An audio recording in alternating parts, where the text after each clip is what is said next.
Good evening. I would like to call to order the regular meeting of the Newport News School Board for Tuesday, September 21, 2021. On behalf of the members of the school board and the superintendent, I welcome each of you present and watching. A quorum is present to transact the business of the school division. The COVID-19 pandemic has had an unprecedented effect on all of us. We are all adapting to this new way of conducting business, and the school board is as well. Personal barriers are installed between members of the board, and our staff and visitors are masked and socially distanced in the auditorium. We are taking these steps to ensure the health and well-being of our staff and the public. We value and appreciate your partnership. We will begin tonight's meeting with an invocation and pledge. Joining us this evening are two members of the leadership team from Heritage High School and Huntington Middle School. Lisa Egoff, Assistant Principal of Instruction at Heritage High School, and Mr. Dean McDowell, Assistant Principal at Huntington Middle School. Thank you for your presence tonight. The school board thanks you, and we thank you for your leadership and guidance during yesterday's incident. Your quick response are appreciated. Our thoughts and prayers are with you, your students, and the staff. Please come forward and lead us in the invocation and the pledge.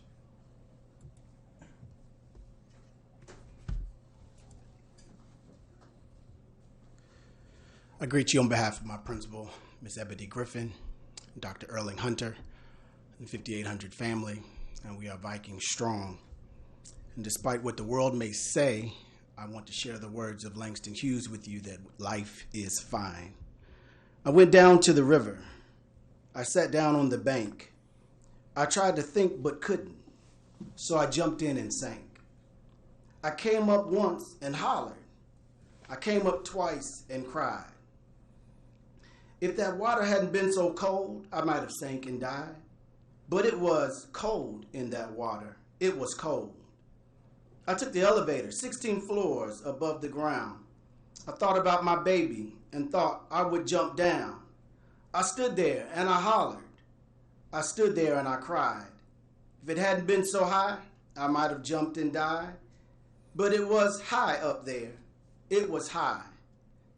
So since I'm still here living, I guess I will live on. I could have died for love, but for living I was born. Though you may hear me holler, and you may see me cry, I'll be dogged, sweet baby, if you're gonna see me die. Life is fine. Fine as wine. Life is fine.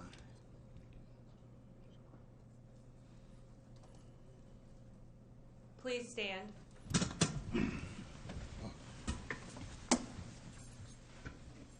I pledge allegiance to the flag of the United States of America and to the republic for which it stands, one nation, under God, indivisible, with liberty and justice for all.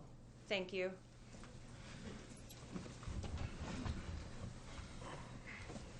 Thank you. Tonight we are all Huntington Vikings and Heritage Hurricanes. Thank you very much again for your leadership. The next item on tonight's agenda is school board recognitions, and I believe we have a few tonight, Dr. Parker. Thank you, Mr. Chairman. And I just want to make sure we certify. We did, yes. Certify today. Okay, so we will have Mrs. Price come up with our recognition this evening.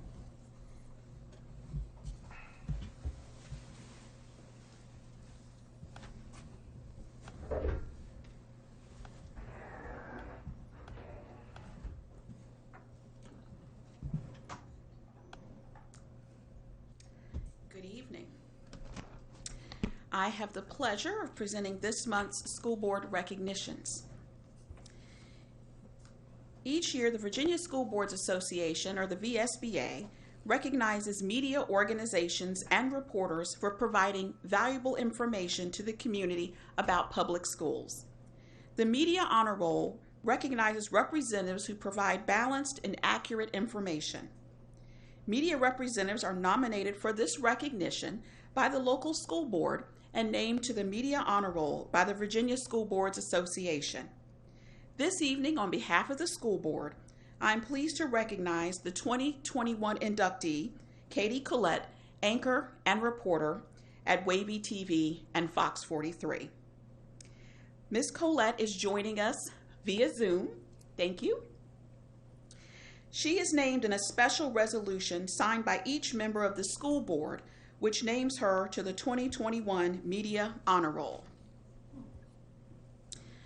It reads as follows. Whereas public schools are shaped by the community to provide the most appropriate and effective education for the children who attend those schools, and whereas public schools are dependent upon the community's support, including identifying and setting goals for the education of students, establishing successful volunteer, booster, and mentor programs in schools, providing annual funding of operations, and in electing qualified school board members. And whereas much of the community's knowledge and opinions about public schools rely on responsible reporting by local media representatives who decide which news to share with the community and how much attention will be focused on various issues.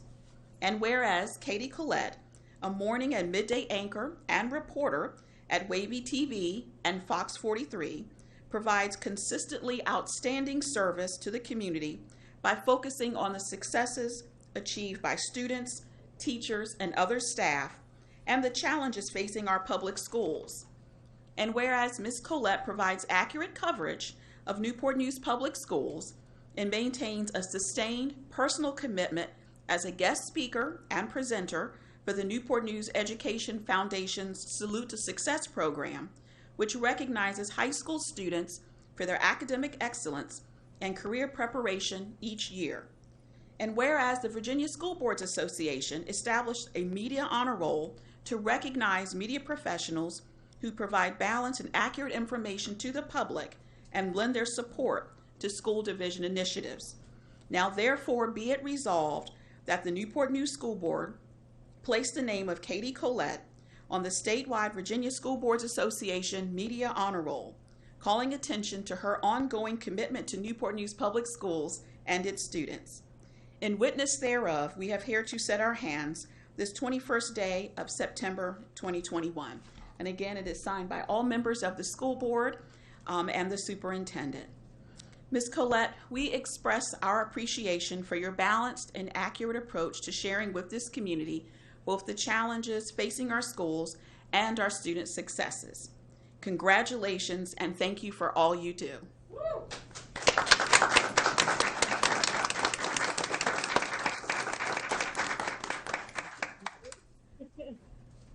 Thank you very much. I'm so touched, and when I received the email from Michelle saying that I was going to be awarded this honor, I thought for a minute that she emailed the wrong person, because it doesn't occur to me to be awarded for doing my job. And but I'm just speechless in a way, because I was so surprised, and pleasantly so. Children are a passion of mine, and public education is also a passion of mine. I am the product of public schools. My husband is the product of public schools. Our 8-year-old son is working on being the product of public schools. My mother was a teacher for 35 years in the public school system. My dad was a principal of the public school system, and my oldest sister is a principal as well. So education is something that's very important to me. And when I am able to highlight children from all over, including Newport News Public Schools, they are our good news.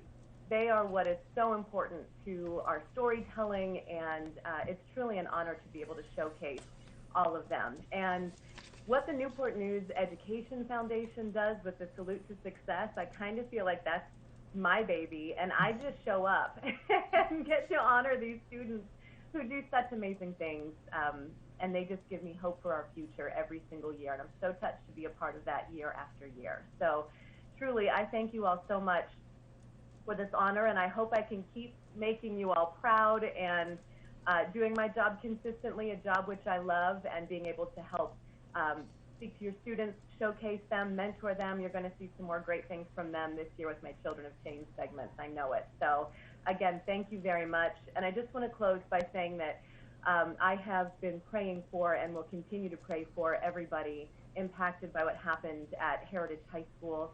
And that includes teachers, faculty, staff, students, families, school board members. I know we have a long road ahead, but if anybody can get through this, it is our community. So continued prayers to all of you, and our love from Wavy, from here to you there. We sure appreciate everything you've done.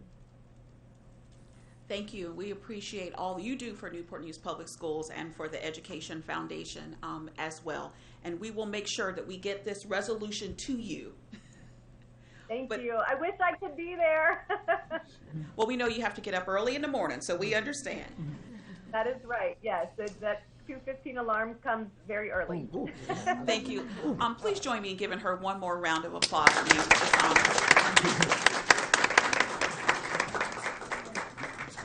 Thank you. That's our only recognition for this month. So we will stand in recess for about 5 minutes. Our viewing audience will have the opportunity to look at this month's school board spotlight. So we'll stand in recess for about 5 minutes. Thank you.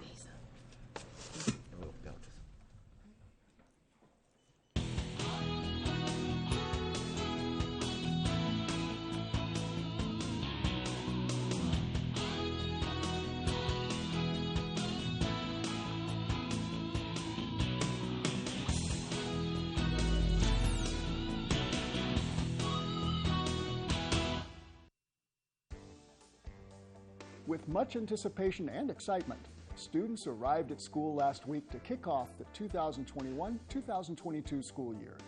Behind masked faces were an abundance of smiles as educators greeted students, some of which haven't been in a school building for over a year.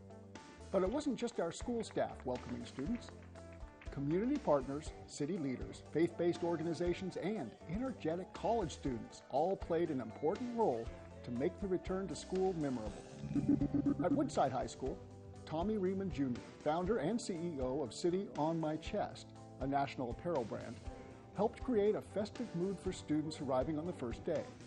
City on My Chest handed out raffle tickets to students as they entered the school, and Tommy Riemann selected the winning numbers during the school's morning announcements, with chances to win great prizes to start the school year in style. At a number of schools, community partners and faith-based organizations play an important role throughout the school year by supporting teachers, donating school supplies, and mentoring students. These same groups were overjoyed to be in person on the first day of school. At Jenkins Elementary, First Baptist Church Morrison welcomed students, while at Palmer Elementary, Denby Alumni Chapter of Delta Sigma Theta Sorority Incorporated treated teachers and staff to coffee and donuts. The Brothers of Psi Upsilon at Christopher Newport University have a long-standing relationship with the students and staff at Heidenwood Elementary. The community-focused fraternity is looking forward to spending time mentoring students, and they lent their abundance of enthusiasm to greeting Huskies on their first day. Alongside roadways and in front of schools, student athletes from Christopher Newport University spent their morning cheering on students during the first day. Along Warwick Boulevard, CNU student athletes representing multiple sports teams held up signs reminding drivers to be on the lookout for students and buses on their way to and from school. And at a number of elementary schools, even more teams made time to greet students, welcoming them back for a wonderful year of learning. The Southeast community threw a block party for the whole city to enjoy. Spread across the campuses of an Achievable Dream Middle and High School and Heritage High, the Southeast Community Back to School Block Party offered free school supplies for students, important resources for families, and entertaining and fun activities for everyone. The event was organized by the Southeast Community Coalition, which includes Newport News Public Schools, Achievable Dream Incorporated, Ivy Baptist Church, and Newport News Parks Recreation and Tourism. Superintendent Dr. George Parker welcomed over 1,000 people to the epic weekend event and thanked everyone for supporting our youth and wished them a great start to the new school year. Just for showing up, every attendee received a backpack with important school supplies, free food, a fresh haircut, and access to wonderful community resources to support families and students. Across both campuses, a range of fun activities and games kept students of all ages engaged, including a 3-on-3 basketball tournament, DJ lessons, and a Touch a Truck display. On the main stage, everyone enjoyed performances from different youth groups or followed along to an up-tempo Zumba lesson. The Southeast Community Block Party was a huge success, bringing an entire community together to celebrate another great year of learning for our youth. As the newest school in Newport News Public Schools, the Virtual Learning Academy is experiencing many firsts. 170 high school students are enrolled in the inaugural year of the Virtual Learning Academy. Housed at Point Option, the VLA allows 9th through 12th grade students to safely thrive in a virtual learning environment while still participating in sports, extracurricular activities, clubs, and magnet programs at their assigned schools. With 36 highly trained and creative teachers, students have access to over 75 virtual courses, including career and technical education classes, electives, special education services, and honors and advanced placement courses. In August, the VLA staff came together for their first Professional Learning Day. Principal Chris Smith and his leadership team designed a day for educators to collaborate in a fun setting, learn new strategies for success, and explore the endless potential that virtual learning offers. A week later, this dream team of virtual educators welcomed students during an in-person open house. In the parking lot in front of Point Option, students and families met their teachers, learned specifics about the VLA, and enjoyed free food from local food trucks. Many educators utilized QR codes to allow parents to stay up to date with information about each virtual course. And now, the Virtual Learning Academy is up and running, allowing students to experience a new way of learning and succeeding in the 21st century. For the third time in the last 6 years, Menchville High School has been selected as the grand prize winner of the Lead for Change Challenge. Menchville's student team, Fair Share, received a $10,000 prize for their service projects designed to encourage student activism and address hunger issues in our community. Only 6 schools across the nation accomplished this feat. Lead for Change is the nation's fastest growing privately funded student leadership program, which builds leadership skills through critical thinking, problem solving, communication, and collaboration. Even through the limitations of a global pandemic and virtual learning, Menchville's student leaders organized a district-wide Thanksgiving food drive and created an advocacy project for all Newport News Public Schools students. This year's award money will be split, with $5,000 supporting Thrive Peninsula and $5,000 to sustain Menchville's Garden, Food Pantry, and future projects to benefit families in need.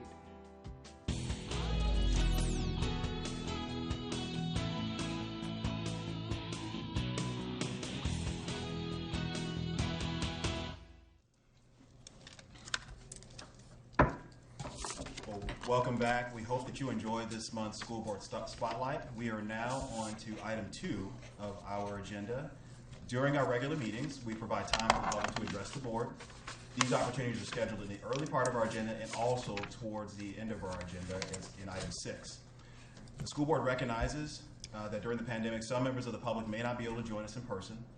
As advertised, citizens may submit comments via web form, email, or voicemail up to 30 minutes prior to our meeting time to be included in the official meeting record. For those of you joining us in person, the board considers this an opportunity to listen to your comments and not to respond. Please understand that we will consider your concerns and get back with you at a later time. We ask that you comply with our 3-minute time limit. As you begin your comments, a green light will come on. A yellow light signals that you have 30 seconds remaining, and the red light at the end, over here at the end of the dais, indicates that your time is up, and we ask for you to wrap your comments up at that time. So as your name is called, please come forward, and I do have 7 cards at this time. The first card I have is from Mr. Jafari Jones.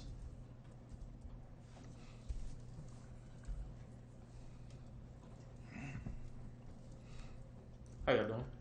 We're gonna look for the light. Okay, there we go. Greetings, Council. My name is Jafari Jones with BLM 757.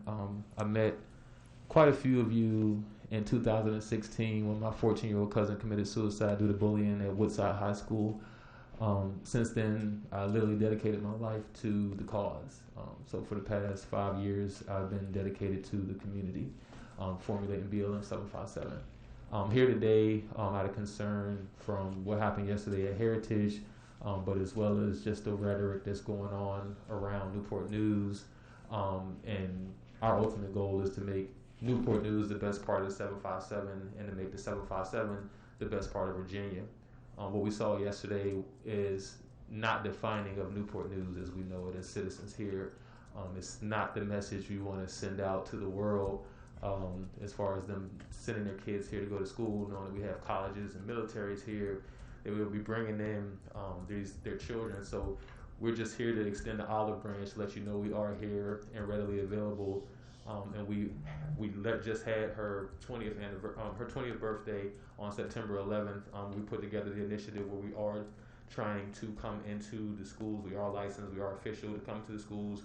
Bullying and any situations. Bullying is just my why, but gun violence and communicating with the youth, with somebody who they may relate to and feel comfortable talking to. We just want to we want to be included in the roundtable discussion.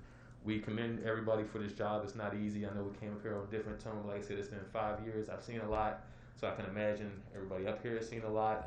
It goes beyond just sitting up here at this desk and going home. But we have to find out what's going on with our students. From my experience, the thing that literally changed my life was when we had the visual outside of the school. Me and you, Mr. Brown, it's all great. And so in that experience, I was formerly an entertainer.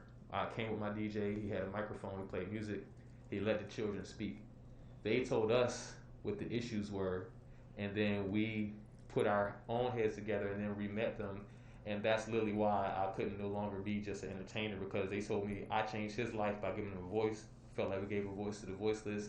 So as of now, we're just extending the olive branch, extending prayers to everybody involved, including faculty, staff, and students, and to let you know that we are here with now 5 years of experience and a proven track record of success in many different areas, and we are here to help. Thank you. Thank you, Mr. Jones. Next card I have is from James Despes.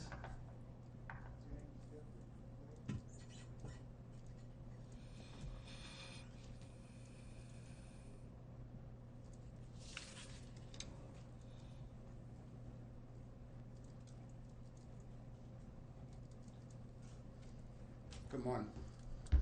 My name is James Despres. I have 3 children, an achievable dream. 2 of them are in elementary, 1 of them is in middle high school. I am a disabled combat vet. Miss Best knows me. I'm cut straight and dry. Rules are the rules. I abide by them to the best of my abilities.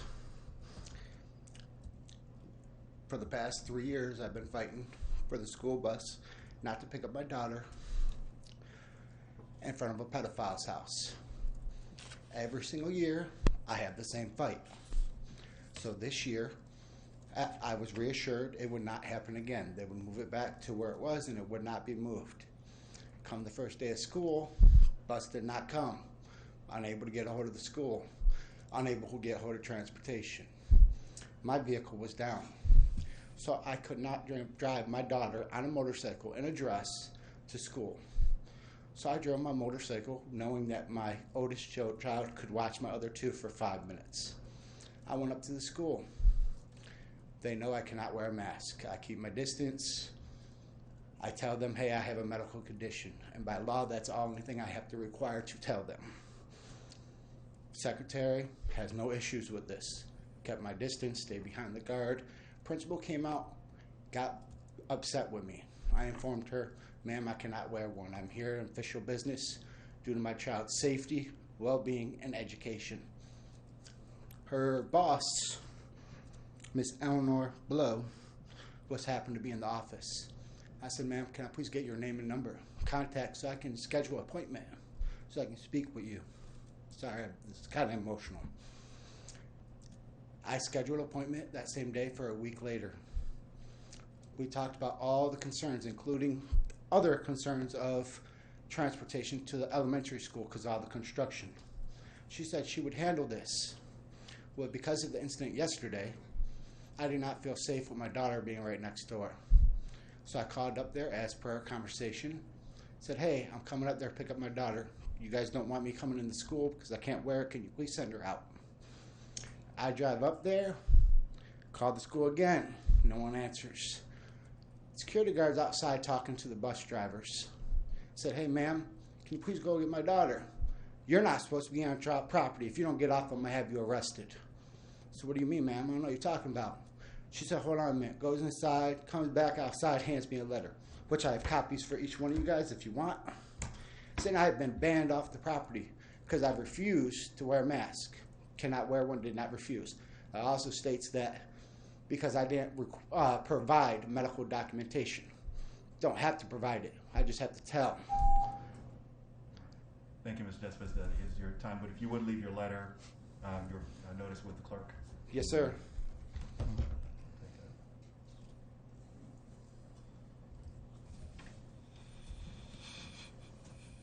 And next speaker is Ms. Mary Voss.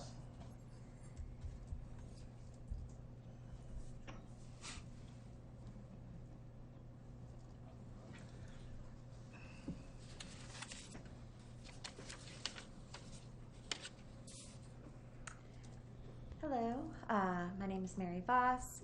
I'm an NNPS graduate, teacher, and parent. I'm also a member of VCOR, the Virginia Caucus of Rank and File Educators, which is a progressive pro-labor caucus of the VEA. First of all, my deepest sympathies to the Heritage and Huntington school families. What happened is every parent's worst nightmare, and I feel for all the students and teachers and staff at Heritage and Huntington. I'd also like to take a moment to say thank you to the board for ensuring that soon our busy, hardworking classroom teachers can have a 30-minute duty-free lunch each school day. My understanding is arrangements are being made for that across the division, and that much-needed break during the day will be very important for preventing classroom teacher burnout, which will pay dividends amidst the classroom teacher shortage and the substitute teacher shortage. Today, I'd like to talk about the importance of on-site voluntary COVID testing at our schools and the need for a flexible in-district virtual option. Beginning next month, the Virginia Department of Health is offering Virginia schools on-site voluntary COVID testing for divisions that opt in. COVID testing in schools is strongly recommended by the CDC. NNPS has not signed up for this program yet, but on-site testing is an important mitigation strategy, and parents and school staff deserve to know the true extent of COVID spread in our schools. All aspects of the on-site testing program would be paid for by the state, including materials and the staffing required to administer the COVID tests. Again, the program is totally free for the division, completely voluntary, so people who don't want their kids to be tested can opt out or not opt in. So it seems like a no-brainer that we should have this completely free additional mitigation strategy to keep our students, teachers, and staff safe. Please opt in to the on-site testing program. In addition, there's a major need in the division for a flexible within-district virtual option for parents as the Delta variant overflows pediatric hospitals. This would simultaneously reduce the number of students attending school in person, which would make social distancing and other CDC mitigation strategies far easier to enforce, in addition to lessening the long dismissal delays that are negatively impacting parents and staff. The state-run Virtual Virginia program is inadequate because the deadline was June 15th, before the Delta variant's threat to children was known. And also, many families didn't know that the deadline was June 15th. So in effect, a vast majority of our families have no virtual option, which is unacceptable at the peak of the end of the pandemic. After the school shooting yesterday, I imagine that some parents have become even more interested in a virtual learning option, and I think that's an option they should be afforded. My understanding is there's some concern on the board that school divisions aren't allowed to expand their in-district virtual options because of the new state law. I'll send you some information. I spoke with Delegate Van Valkenburg, and he assured me that was not the intent of the law, that districts have a lot of flexibility with in-district virtual options as long as they continue with 5-day-a-week in-person instruction, which we will. Thank you very much for your time. Thank you, Ms. Voss.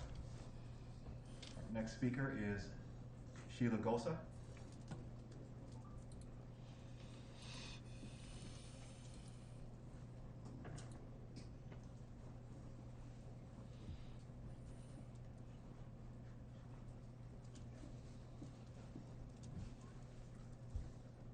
I hope correct. Can everyone hear me?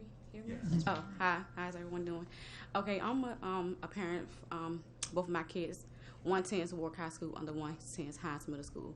My only concern is the incident happened yesterday. My prayers go out to the families.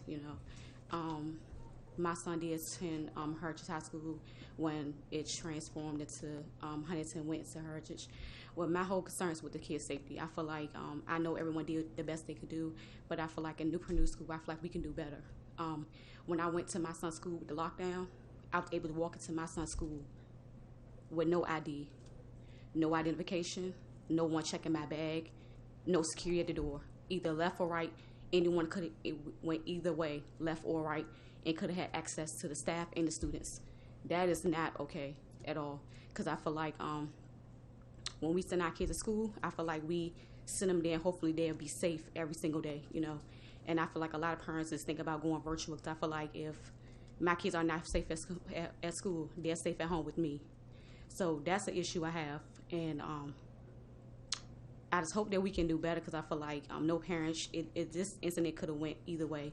And I feel like also it would be nice if y'all can have some kind of required course or some kind of course for kids to take for anger management. I feel like a lot of kids, you have no idea what they're dealing with at home. And I feel like everyone's doing the best they can, but you have no idea what a person is dealing with at home, with their anger issues, can't handle it, don't have that mother or father love that they're looking for. So they actually looking for elsewhere. And so they actually escalate to something else. So I feel like that would be nice if they can actually do that. So, a lot of kids go to other friends instead of coming to other adults to talk about this situation, and that's how things escalate. So I feel like if that could be something y'all can do. I mean, I understand you have school counselors, but I mean that should be something that should be implicated inside the schools, where kids can have a class where they can talk to about things that are going on, because I feel like that will bring a lot of issues down as far as kids at high school or middle school or elementary school that don't have nobody to talk to. So that's my issue also. I just feel like I know everybody's doing the best they can, but I feel like as Newport News, I feel like we can do better. Like I said, I shouldn't have to go into my son's school able to not get my bag checked, not get my ID checked. I could walk in there and be anybody. No one was there to actually ask me who I was. And my son's in the middle school. I went to pick him up yesterday because everything that was escalated on the internet and things like that. But I just hope that everybody can come together and just find a solution, because I feel like the tragedy could have really went bad yesterday. It could have really went bad. Good thing no one was actually killed, died, but it could have happened yesterday. And I feel like it will make everybody from Newport News and Hampton want to take all their kids virtual. And I feel like all our kids need to be in school, because I feel like they missed out on a lot. So that's what I had to say. Thank you. Thank you, Ms. Gosa. Next speaker is Ms. Tanya Clark.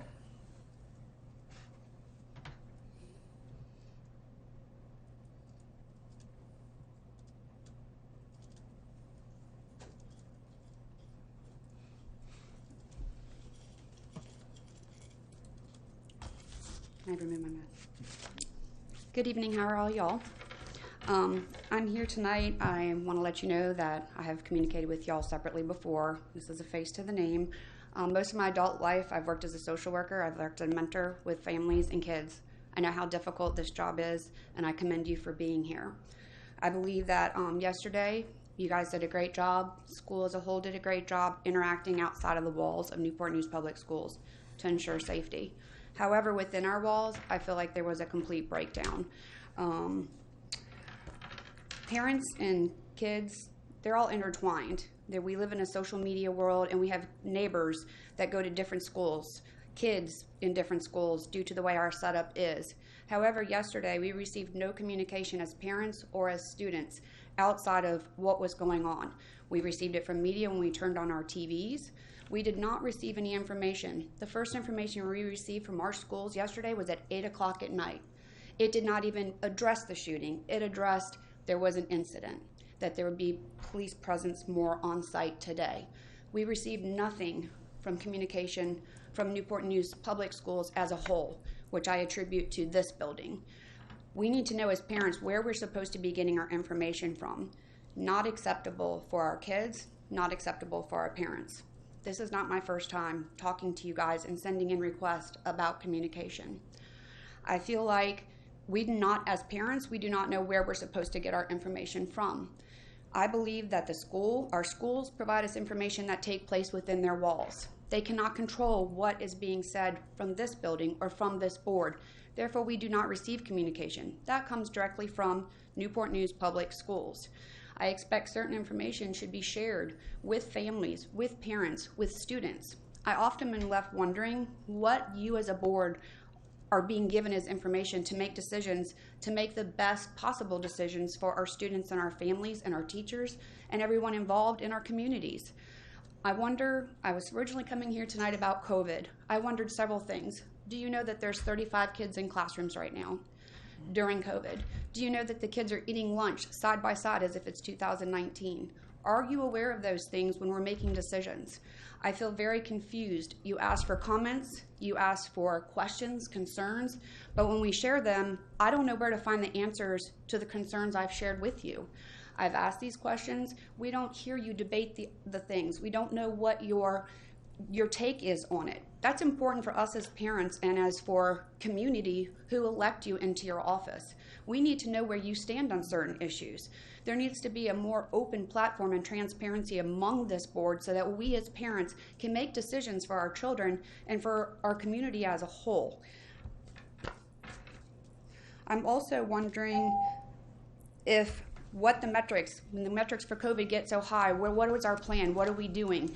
None of those things. Kind of to wrap up your conversation. I want to know with the greater conversation where the millions of dollars are going to go that you received. I think there needs to be more communication, and we need to reevaluate things with COVID, the money, security. All these things need to be opened back up, and we need to have a greater conversation. Thank you, Ms. Clark. Thank you. Next speaker I have is Monique Lawrence.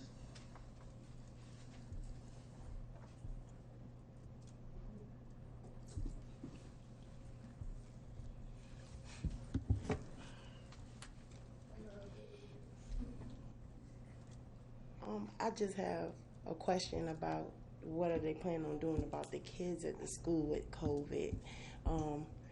The problem that I'm running into is one day my son, who is 8 and he goes to Saunders Elementary, he said that his head was hurting him, and that's a symptom of COVID, so he was sent home for 10 days.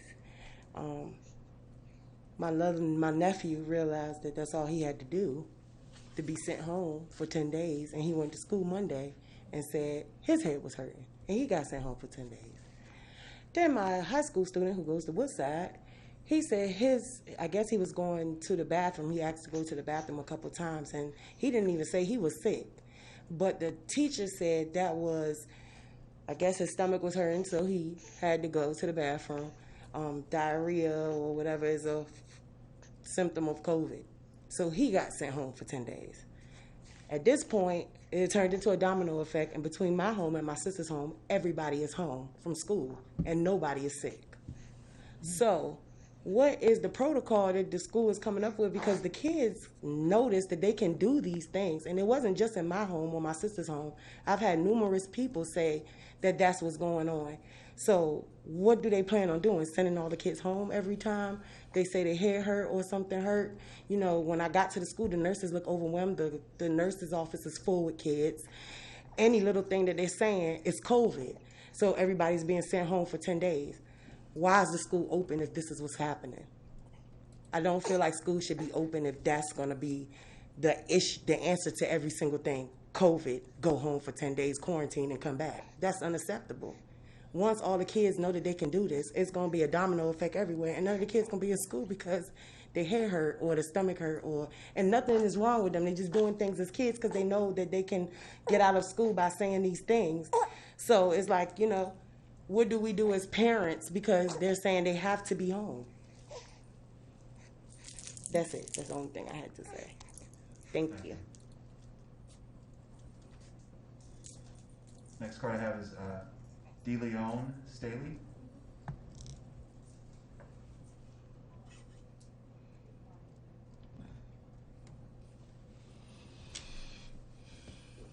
No, Mr. Staley? Okay, we'll go we'll hold that card and go to the next.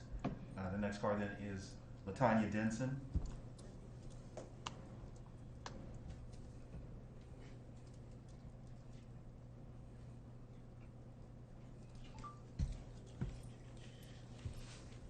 Good evening. Good evening. Yes, my name is Latanya Denson. I am a community leader. I have an organization that works on gun violence and gang violence issues. We've been active in the community for over 16 years. First, I want to send out my prayers to the students, the families, the faculty, everyone who went through that horrific incident yesterday. Definitely these students, especially these babies coming off a pandemic and being socially isolated for over a year prior to this incident taking place, I was already concerned about that. I currently have a Heritage High School alum. She's attending Clark Atlanta at the moment. I have a 12-year-old who is supposed to attend Huntington, so would have been in that building, but I homeschool her fully. The reason why I homeschool her is because I felt like decisions being made, people didn't know where to go next, because we all know we never lived through a pandemic. So everything that we're doing is brand new, and we won't find out if it works or not until after we try it out. So I do fully homeschool my daughter. My concern about yesterday's incident was the fact that parents didn't get communication directly from the school. Most of the communication came from Facebook, Instagram, social media, other children, which leads to misinformation, which leads to people thinking people are dying, and all sorts of other panicky, anxiety type of situations. Then you have a rush of parents coming to the school, and when they get to the school, there's no effective or structured plan or process in place. Parents didn't know where to pick up their students.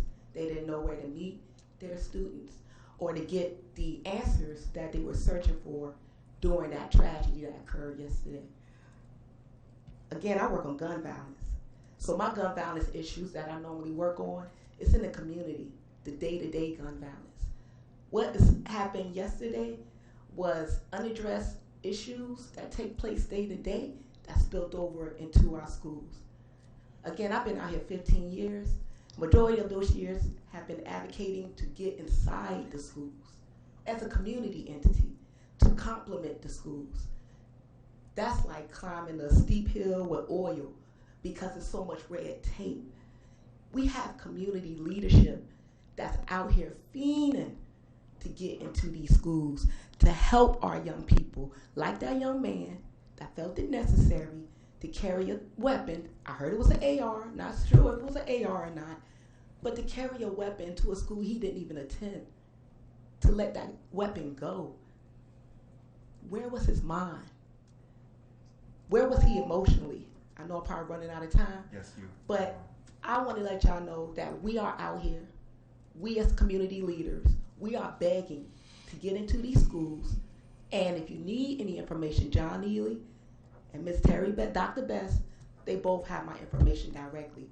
I would love to be in these schools to assist. Thank you. Thank you, Ms. Denson. All right. And I will call again Mr. DeLeon Staley. Is Mr. DeLeon Staley present? Okay, and then if not, we have our final card, which is Mr. Cameron Bertrand.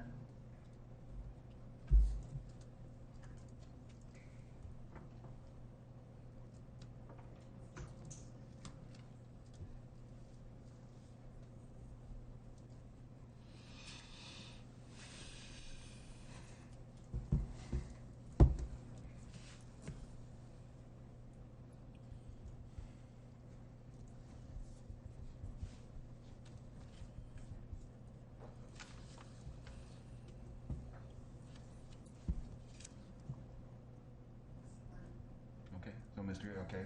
Cameron Bertrand is not forthcoming. Madam Clerk, I would ask at this time, are there any additional cards? No, sir. All right. There being no additional cards, we thank the public and the citizens for your comments this evening. As was mentioned, we will get back to you at a later date. We're now going to move on to item 3 of our agenda, which is the consent agenda. That consent agenda includes minutes, 3.01 minutes from the special meeting and retreat on August 5th, 2021, 3.02 minutes from the work session meeting on August 17th, 2021, 3.03 minutes from the special meeting on August 17th, 2021, 3.04 regular meeting on August 17th, 2021, 3.05 special meeting August 26th, 2021. At this time, can I have a motion to approve the consent agenda? Mr. Chairman, I make a motion to approve the consent agenda as presented. And actually, I apologize, before you make your motion, let me read off, there's a few more items on here. Yes.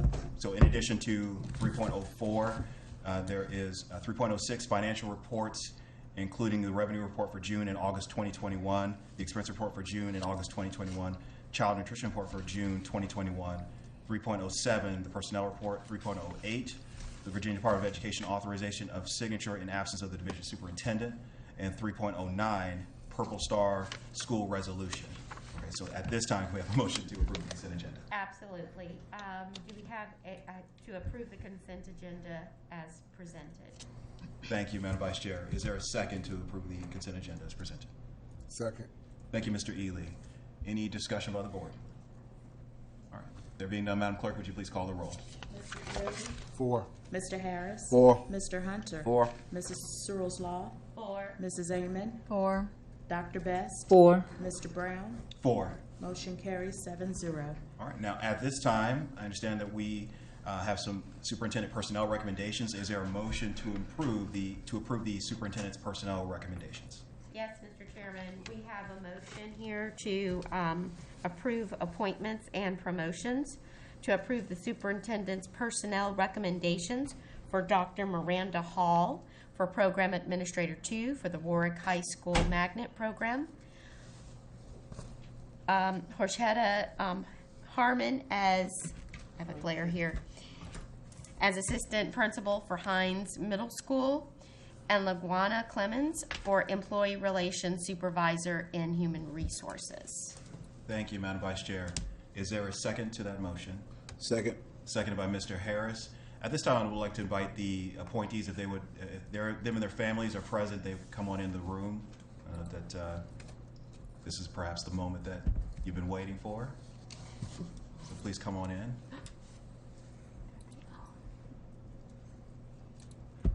All right.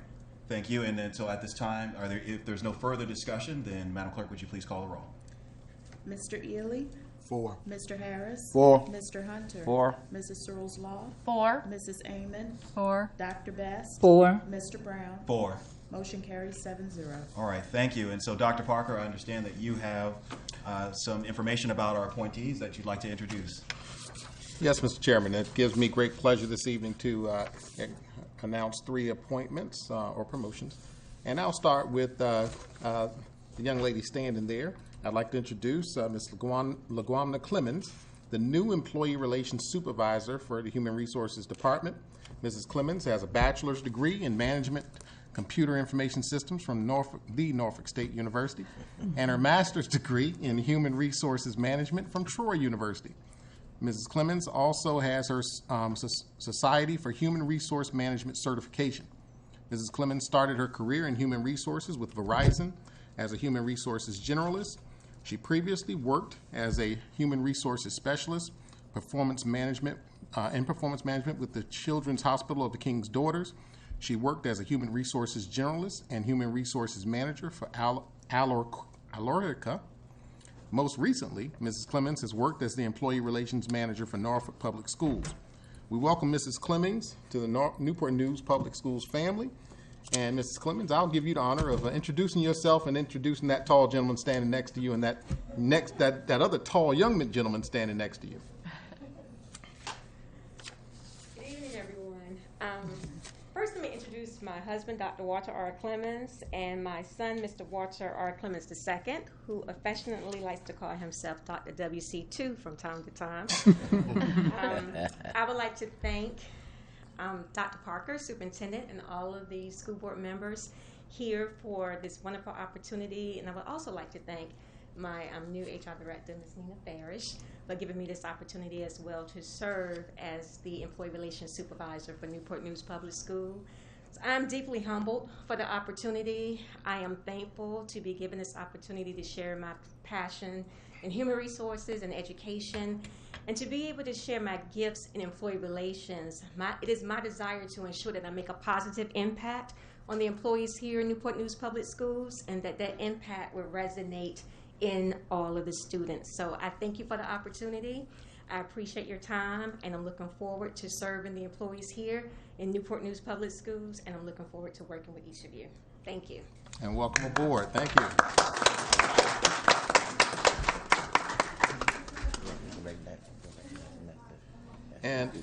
And just if Dr. Clemens looks familiar, he is the superintendent of Gloucester Public Schools. So thank you, sir, and please give our best to the Gloucester Public School family.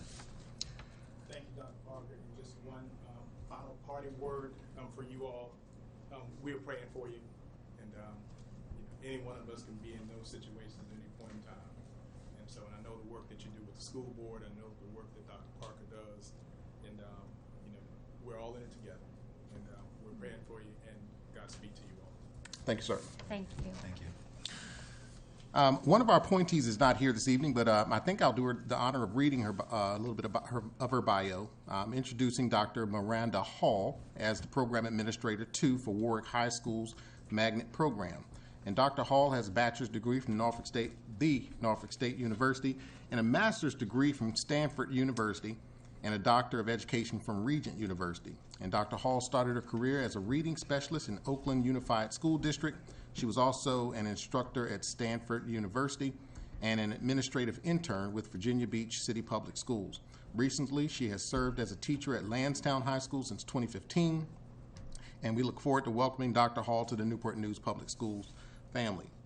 In our final appointment for this evening, I'd like to introduce Horacetta Harmon as the new assistant principal for Hines Middle School. Ms. Harmon has a bachelor's degree in music education from Virginia Union University, a master's degree in educational leadership from Regent University, and as well as a postgraduate professional license for education, administration, and supervision. Ms. Harmon began her career as a vocal music instructor with Amherst County Public Schools. She came to Newport News Public Schools in 1984 as a vocal music instructor, and Ms. Harmon has also worked as a summer school lead teacher and assistant administrator. She has worked as an administrative substitute and new teacher coordinator at Dozier Middle School, and has worked her way up through the ranks, and she is now here ready to take charge. Ms. Harmon, would you like to introduce yourself, and congratulations. Thank you. I was hoping my husband would walk in as I was walking. Okay. Good evening, everyone. I am so excited and just humble for this opportunity to serve the students of Newport News. I am a product of Newport News, right from Huntington to Warwick in school. I think with Dr. Best, I'm trying to think, did we cheer together? But I'm just so excited. I'm telling our age. I am just so excited for this opportunity. Thank you so much for giving me this opportunity to fulfill this lifelong dream. I call Ms. Gatz. I've just met Mrs. Gatz, but I'm just Gatz Daniel, that I'm just happy to work with her. And I said, yeah, we're the OGs, but you know, that's okay. We're still serving, and I just thank you so much for this opportunity. And this is my husband, who is a retired teacher of Newport News Public Schools. And I think I need to say this too, Dr. Parker. He's one of your brothers. He is a member. So, yes. So thank you so much. Good to see you, sir. Good evening. And thank you. Looking forward to your leadership. So, Mr. Chairman, that concludes our appointments for this evening. All right. Thank you, Dr. Parker.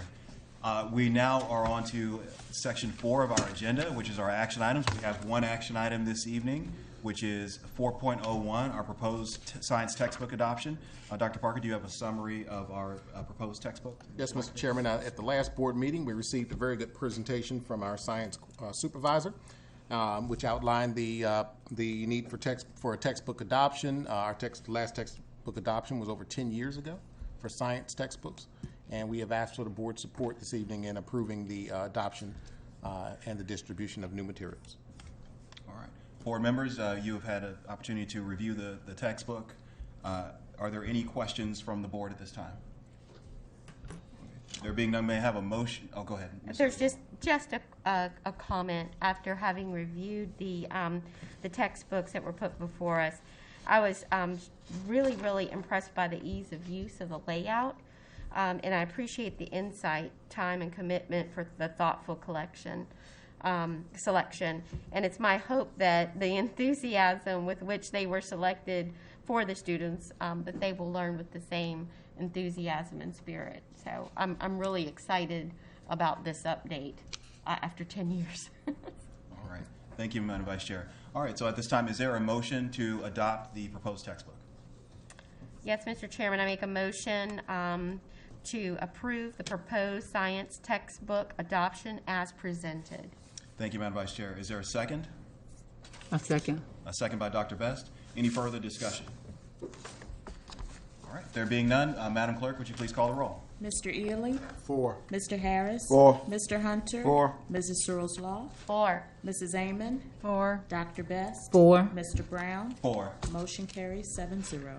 All right, thank you. So now on to item section 5 of our agenda, which is reports and information.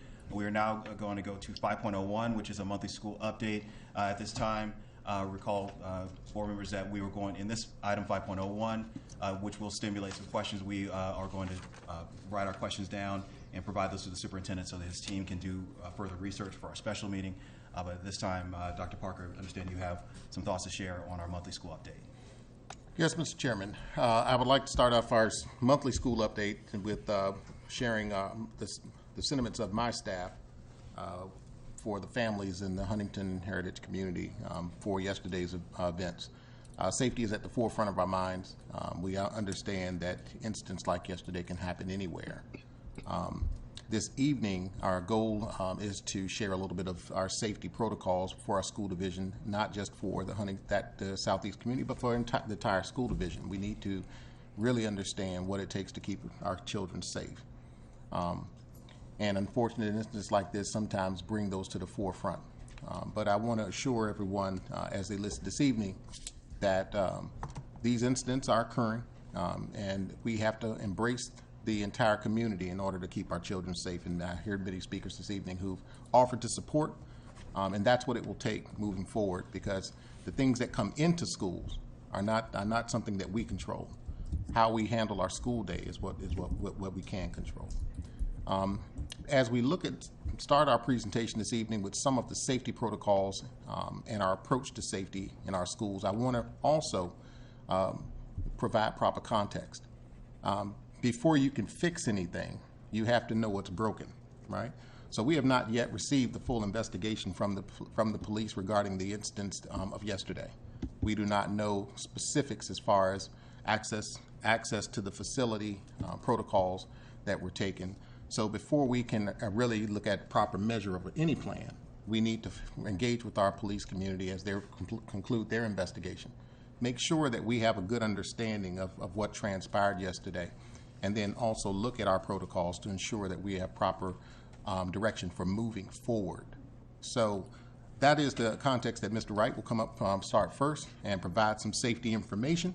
But I want to assure everyone that as we receive more information, I will outline some of our future steps moving forward. Mr. Wright? Well, thank you, Dr. Parker, and good evening. Chairman Brown, Vice Chair Searles Law, School Board.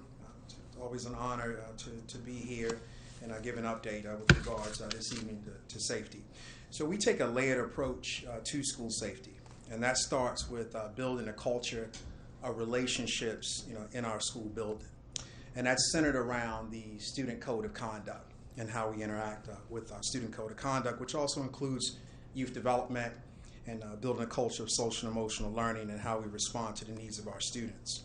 We also rely on a number of reporting systems, entry control. We have committed security officers.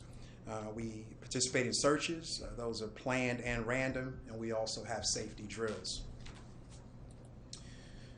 And there are state requirements that we must meet. So with regards to safety drills, you have fire, evacuation, lockdown, tornado. We have state mandated drills that allow us to evaluate the work that we do and evaluate our processes, and also to make adjustments in our individual schools. The beginning of the school year, which we're in, allows us the opportunity to teach our students how to respond to events and changing situations. The 2 fire drills that were required at the beginning of the school year allow students to practice evacuation procedures. Lockdown and intruder drills are completed once per semester. I want to talk about our safety measures. I mentioned random and planned searches, but our random safety searches are completed on school buses, they're completed in classrooms, and also often with searching lockers. Those searches also could include searches relative to information that we received and also ongoing investigations. Again, we have committed security officers that work alongside of our administrative teams in our building throughout our school division, K through 12. And our security officers are trained by the Virginia Department of Criminal Justice to maintain orderly and safe environments, all of which are conducive to the learned environment. We also have an awesome partnership with the Newport News Police Department. We saw that in action yesterday. And that's an integral part of keeping our schools safe and making sure that we're committed to the welfare of our students and also the community. We have an expansive security camera system in each of our schools, locating very important pinpoints in the building that could cause harm to students, where situations can escalate, but it also gives us the opportunity for rapid responses. So the security cameras are always situated and pointed in areas where we need to pay attention. We also have a Raptor system. That's a multifaceted security system that screens and manages and tracks any visitors to our schools. And as situations arise, due to our partnership, we're able to increase police presence in our schools, and that's a very expansive communication system. We often start our mornings communicating as early as 5:30 to make sure that we're keeping our schools safe. I'll now talk about our school safety and technology resources. There are 3 major programs that we utilize. Gaggle, you may have heard of Gaggle. It monitors the contents of students' Google Drive folders and their Gmail accounts. It looks for inappropriate images, videos, and adult content. It also monitors for indications of self-harm, suicidal ideation, abuse, bullying, and threats of violence. Our Gaggle system's connected to our Department of Discipline, our Department of Security, school leadership, and we work to keep Mrs. Price in communications informed every day, and also our superintendent so he can inform the board. GoGuardian monitors students' activities on the internet and their Chromebooks, but does not see what they have stored in their own personal Google Drives. GoGuardian is a web filter. It provides students with searching, viewing inappropriate images. Provides us with information so students aren't viewing inappropriate images. And it also monitors for searches and other potential harmful activity. It allows teachers to see what students are doing on their Chromebooks. And Safe Schools, our last program, is an anonymous reporting tool that students can use to report anything from bullying to threats of violence. Students have several methods to report incidents anonymously, including phone, text, email, or through the web. Safe Schools monitors all reports and sends email notifications to NNPS staff as warranted. So I've shared with you our layered approach to school safety. We look forward to speaking more about our layered approach in a future meeting. I will now turn the presentation over to Nancy Carlson, our Supervisor of Nursing Services, that will go into depth on where we are with our COVID metrics.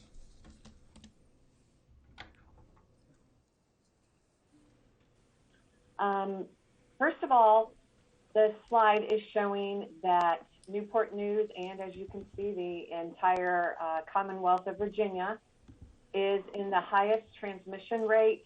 We currently have basically 320 cases per 100,000 people. That's in a 7-day period with a positivity rate of 12.5%.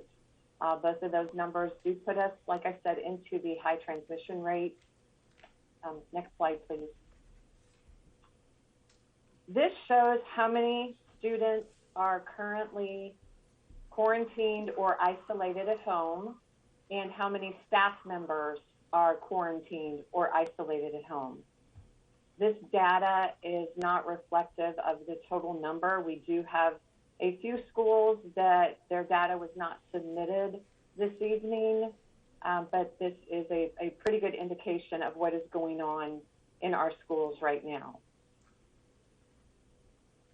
Next slide, please. The contact tracing that we are doing, we have a COVID response team, which is made up of myself, the Executive Director of Plant Services, the Supervisor of Custodial Services, the Supervisor of Environmental Safety, the Coordinator of Employee Relations, Director of Human Resources, and the Chief Financial and Operations Officer.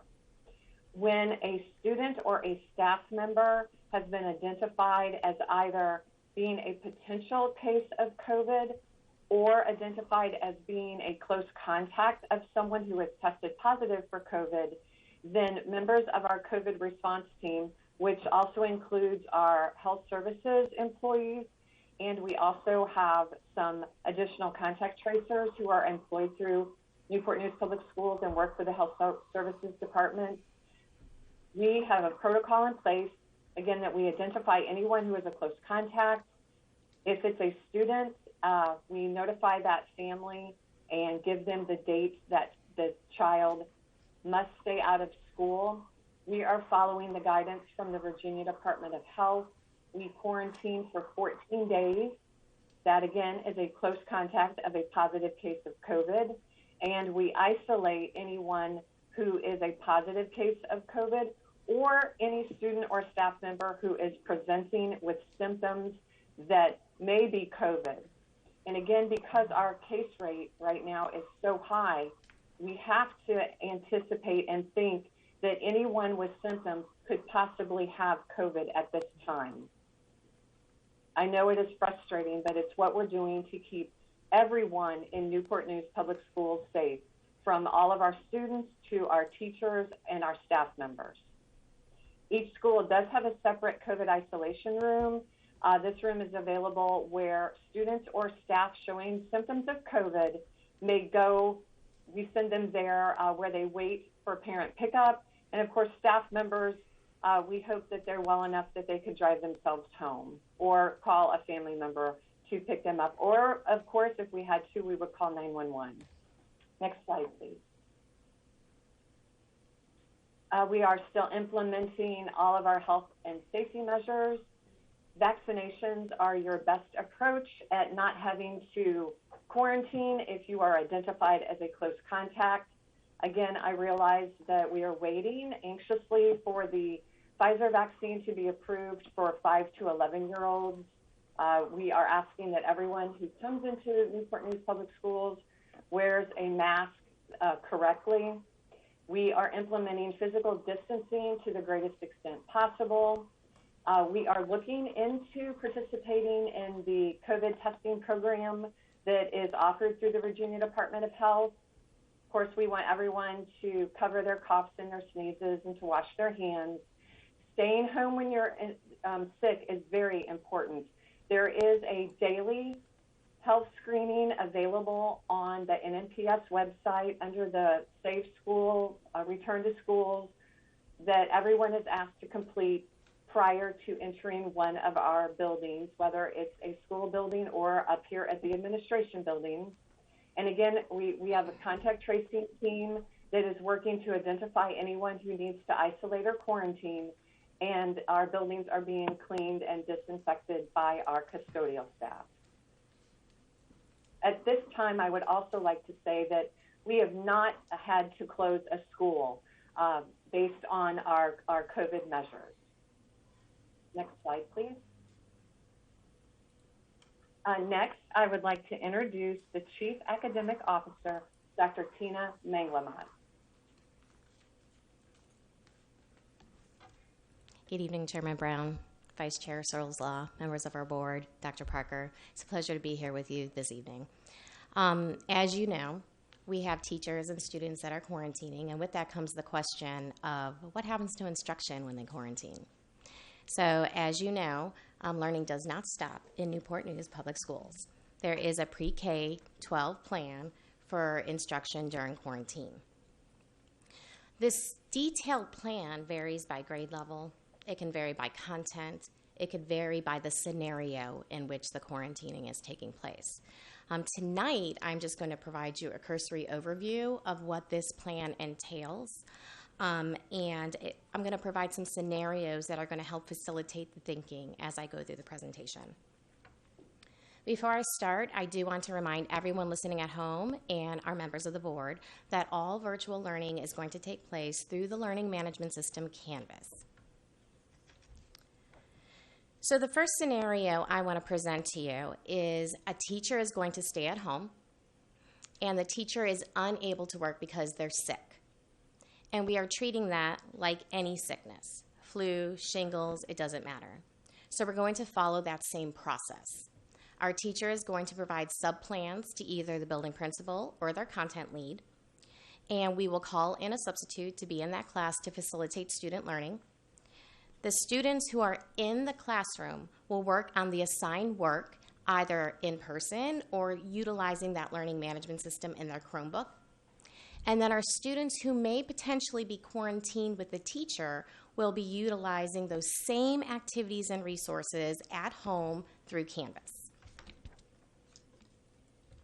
The second common scenario is the teacher is home in quarantine, but they're able to work.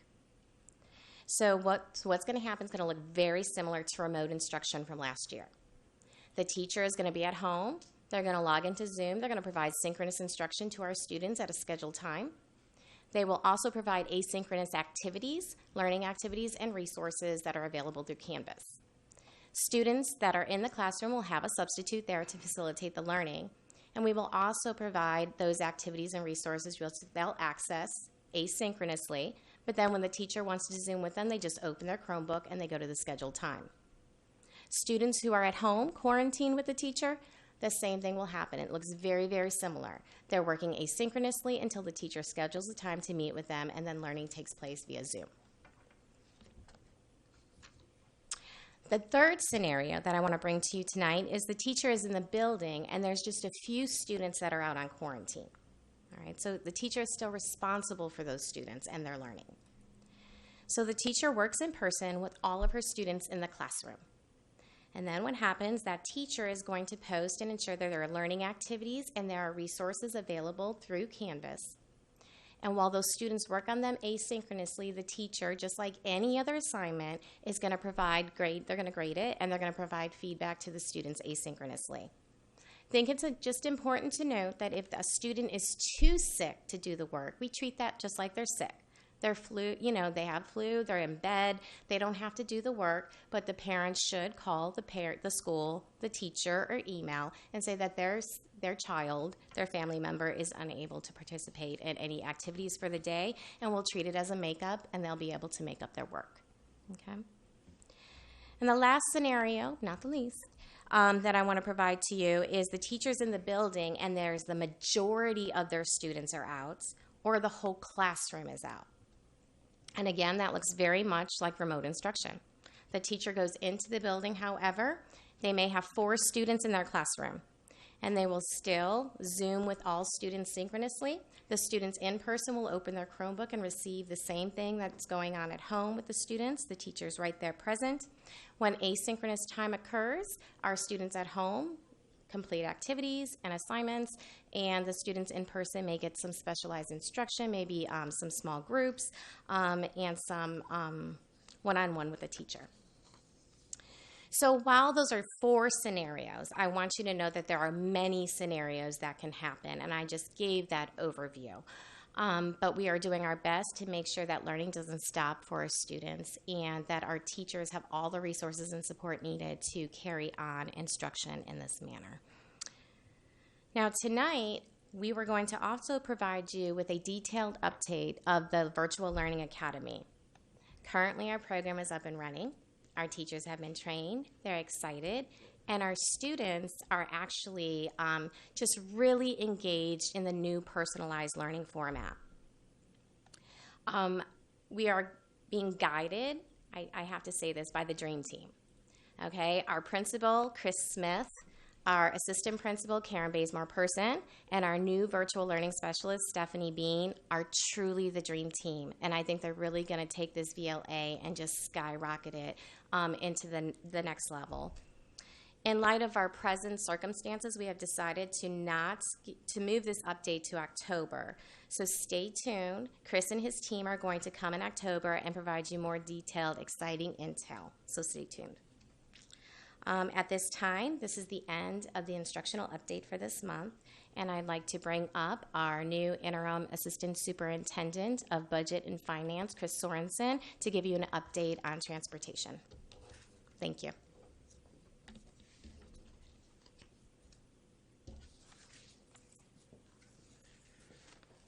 Good evening, Chairman Brown, members of the board, and Dr. Park. I want to talk about transportation and work through the first couple of weeks of school that we've been on. And Andy will help with the slide. Thank you. So we're currently 9 drivers short. We do have 9 new bus drivers in training, and those folks should get out on the road hopefully mid-October, depending on how fast they progress through their training. But we are ramping up our recruitment efforts. We do have a new bus driver bonus. We increased that to $2,000, and also a referral program for employees of $3,000. So we're hoping as they kick in, that'll help us with all our recruitment. So the first week of operations, so every school year, the first week of operations, we need to get used to our bus routes and our dismissal procedures. It was no different this year. It was certainly complicated by COVID. The number of parents that took their kids to school did cause us some issues getting into schools and out of schools timely in the morning and afternoon. We worked to get our students and drivers familiar with the dismissal procedures. And because we are short on drivers, there was really no room for error. So working through some of those issues did cause delays in some of our routes. The second week of school, as we normally do, we had about 3,000 changes to our bus routing system. So we changed daycare, we have address changes, and we have students that don't show up until the second week of school a lot of times. So we worked through those changes. We reroute our buses. We have been working with about 5 or 10 schools on the congestion issues. We've made some great improvement. We're still working at some other schools to work through those things. Drivers certainly becoming more familiar with the students and routes. That's improving our efficiency. And while all this is going on, we are starting for the start of after-school activities with our busing operations. So they'll start very soon. So thank you. Any questions? Madam Vice Chair, go ahead. Yes, I'm just curious. What is the starting salary for new or experienced bus drivers right now? I do not know that. Is that a compensation question? Yeah, Oh, we have the compensation. wrong I know we person. increased on the last budget, and I want to say that it varied by experience, but we raised it to near or over $15 an hour. Okay, great. For starting salaries. We wanted to make sure that we had we're very competitive within this area for bus driver salaries. Thank you, Mr. Sorensen. Oh, go ahead. I have a question for Dr. Manglamott once we're done, before we kick off this. Okay, go ahead. Because we kind of rushed into it. Sorry about that. Just a quick question. Like, for example, on scenario 3, where you had just a couple students out, when you have new material being taught and they're out for 10 days, how is that? Are you getting any feedback? How's that working? Are the kids able to get some maybe direct instruction from the teacher if they're on quarantine? I'm just thinking maybe a new, more advanced math course or something that can be a little hard to learn on your own with just assignments. Well, if you remember, just like last year, we provided instructional videos of the teacher teaching to the students. Okay. And again, it's really personalized to the teacher. We are not mandating that they give direct instruction because they're currently teaching kids in the classroom. But as you know, we have such dynamic teachers in our school division that are either utilizing videos that they've created last year and they're putting them in their courses, or they're creating new ones. So it really does depend. Okay. And I haven't gotten any feedback yet. Not yet. All right, thank you. All right, Dr. Parker, is that the end of 5.1? There is one more slide, and I think we just need to talk about moving forward this evening in terms of the Huntington Middle School and Heritage High School. So I did include one slide just to give the community some information regarding what our processes will look like moving forward for those two school communities. As I mentioned earlier, we have to have a full understanding of what transpired and what took place yesterday. So we have to wait for the police to complete their full investigation. and give us an update on what transpired so that we can move forward in terms of having safety discussions relative to the operations, school operations yesterday. We've had some input this evening regarding communication. There will be lessons learned in an emergency, chaotic situation, and we always want to do the best job we can. So everything is a teachable moment once you have that information. But under no circumstances can you be perfect on a day that you have, no one prepares fully for something like this. But once that occurs and we have that information, we will host after-action meetings with our law enforcement and begin to have discussions around what transpired, what our security that was in place, were our camera systems recording everything and operational, were our emergency procedures effective, were our evacuation procedures, could they be improved, what other deterrents do maybe we need to put in place to moving forward, and then also looking forward, what type of systems do we need to have in place as students and staff begin to return back to school. We can't move forward with a plan until we actually have accurate information on what actually took place. So leading up to that moment, we will, our faculty gained access to Heritage and Heritage High School and Huntington Middle School today, and staff are coordinating the retrieval of student and staff belongings Wednesday through Friday. So a lot of personal items were left in the schools, both students and staff. And many of those were laptops and Chromebooks, and they need to be able to access that technology in order for us to move to virtual learning. So we're in the process of making that happen for our staff and our families, because we will move forward with virtual learning until we have all of these matters worked out. We will meet with the staff of both schools. They did have a meeting today to start coordinating getting access to their personal belongings, planning for virtual instruction. But we want to meet with the staff this week to talk about what happened, what transpired, what can we do, how can we improve safety on our campuses, what is working for us, what are some things that we can do to make them feel safe and comfortable in the environment that they're working in. And that opportunity will also be afforded to our community as members as well. We don't believe we can move forward. Virtual learning should be our primary means of instruction until we have completed this process. So that is something that we will be moving forward with over the next few days, Mr. Chairman. We look forward to engaging with the board on our findings and also our safety, a little bit more detail on our safety system. As you can see, it's a layered approach to safety management. But I believe before we can state a plan, we have to know what the plan will fix or what the plan will address. And I think that's the proper way to move forward even under these circumstances. So I'd like to share that with the community and our staff. We look forward to doing this work. As always, we want to make sure those school communities can get back to some level of normalcy. I have spoken to the students who were injured yesterday. The families are doing well. We've offered support. They're in our prayers. And I will, Mr. Chairman, if any board members are interested in doing that, I'll be happy to share their information. Thank you, Dr. Parker. All right. So with that, we will now on to 5.02, which is our technology plan update. I believe Mr. Jenkins.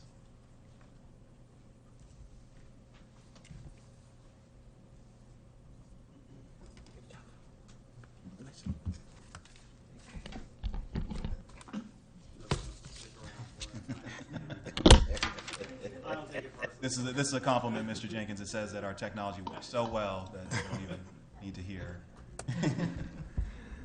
Good afternoon, good evening, Chairman Brown, Vice Chair Searles Law, Dr. Parker, members of the board. I'm very excited to be here again this evening to provide you an annual update on our progress in implementing our technology plan. I'd like to start off by giving you just a brief recap of the plan that we presented to you last November. It is a 5-year comprehensive plan, and it's focused on essentially, on several areas that are very important to us in education and technology. So we've got technology, hardware, connectivity, professional learning, online resources, some data-informed decision-making, and also safety and security, which is obviously on everybody's mind.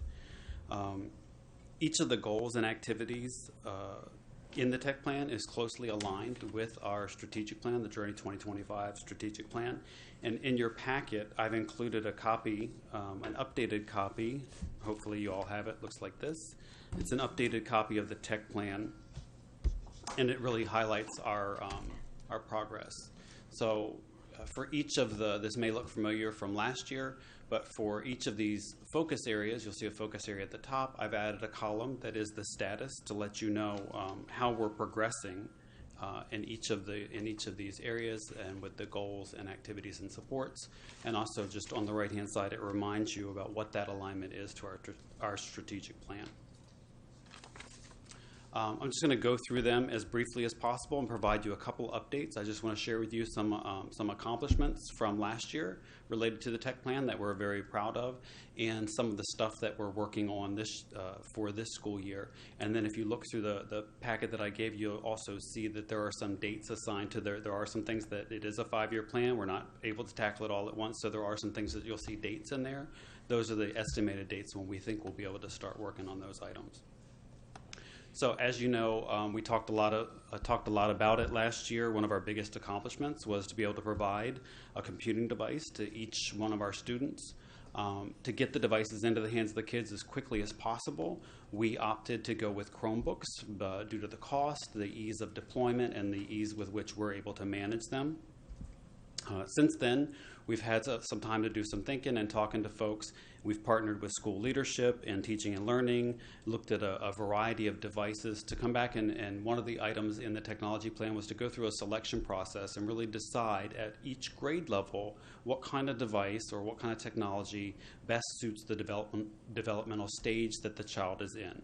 And I've shared some of this information with you at previous meetings, but just to recap, we've decided we had some computers that are due to be replaced at the elementary school level. So we're taking this opportunity. We've decided that we're going to have iPads for our ultimately pre-K through first grade students, with our pre-K and kindergarten students getting their iPads this year and our first grade students getting their iPads next year.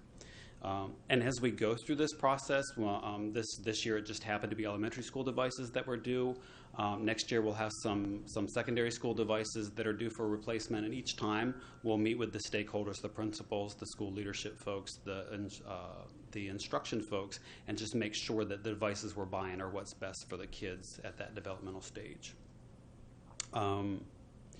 Some of the things that we're working on for this year, we're still trying to nail down a sustainable refresh plan. We bought all of this technology. We've benefited from a lot of funding through CARES Act and ESSER. And now what we really want to make sure is that we can sustain this even after all of that funding dries up. So you'll be hearing more from us about that, particularly as it relates to budget season. We'll be coming to the budget table this year with a little bit more detailed planning around how we expect to support this ongoing. Also, I got a chance to talk to you briefly about the front of classroom technology. We got a lot of old smart boards in our classrooms. So we have in the ARP ESSER 3 grant application, we did include some funding to begin replacing some of the older smart boards. It was one of our tech plan goals, was to really begin working at the lower grade levels, mainly pre-K through 3, to make that a priority, because that's where we feel that they're still used, where students are going up and interactively touching the boards. But eventually we'll get to each of the grade levels, and again, just work to figure out at that grade level what is the best option. Moving on to connectivity, we talk a lot about this, so I'm just gonna gloss over it a little bit. We understand that the devices are no good if the child can't connect to the internet and can't do it reliably. We've done a lot of work in the last year and accomplished a couple of our goals, one of which was to make sure that every student in the district, every family has the opportunity to apply for assistance in getting connected to the internet. We have 2 great programs. We call it Connected at Home, where students are either getting a mobile hotspot, or we're working with Cox through an expanded partnership with Cox to get them get them broadband internet in their house. Coming up during this school year, we also, I'm sorry, I'm going to go back. We began, because now kids are back in the buildings, we need to think about our wireless infrastructure inside the buildings. So last year we began the process of upgrading our wireless network throughout the district, and that work will be ongoing probably through December. Some minor challenges around shortages, availability of the equipment that we need, but we've got great vendors and we're working through that. Moving into this year, we're going to finish the wireless network upgrade, and then we're going to start looking forward. About every 5 to 7 years, we have to examine our core network. What do we have? What's changed? Is it still meeting our needs? So we'll be going through that process. Under personalized professional learning, probably in my mind, one of the key pieces of our tech plan is that we've invested very heavily in technology. If we don't teach our staff how to use it, then we're not really going to be able to capitalize on the maximum benefit. During this last year, I know it seemed I was really checking my math on this twice because it seemed like 2 years ago, but it really was last year that the board approved 2 additional positions for our instructional technology folks, or instructional technology coaches. These are the folks that work with our teachers and basically provide them professional learning. This amazing team, led by Billy Hart, completed or co-hosted more than 139 professional learning sessions last school year. It sounds like a lot, and then consider the fact that they did it during a pandemic. It's really nothing short of miraculous, and we get a lot of positive feedback from the teachers about these experiences. No small feat, we also implemented a brand new LMS from the ground up, and we achieved the goal of getting 100% of our teachers at least through the first level of training, which was one of our tech plan goals, and we've also gotten about 115 of our teachers through the second level course, which we think is pretty good.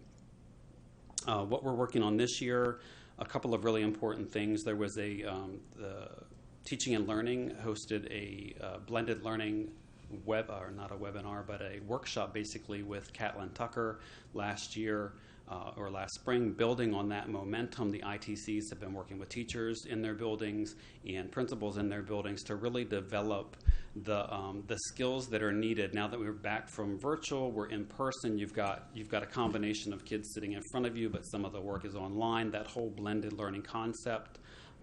So Billy and her team will continue to partner with Angela Rett and Employee Expertise.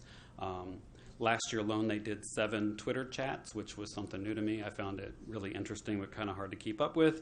But it was teachers responded really well to it, and they just get on there and they ask some questions, and teachers share their experiences on the topic.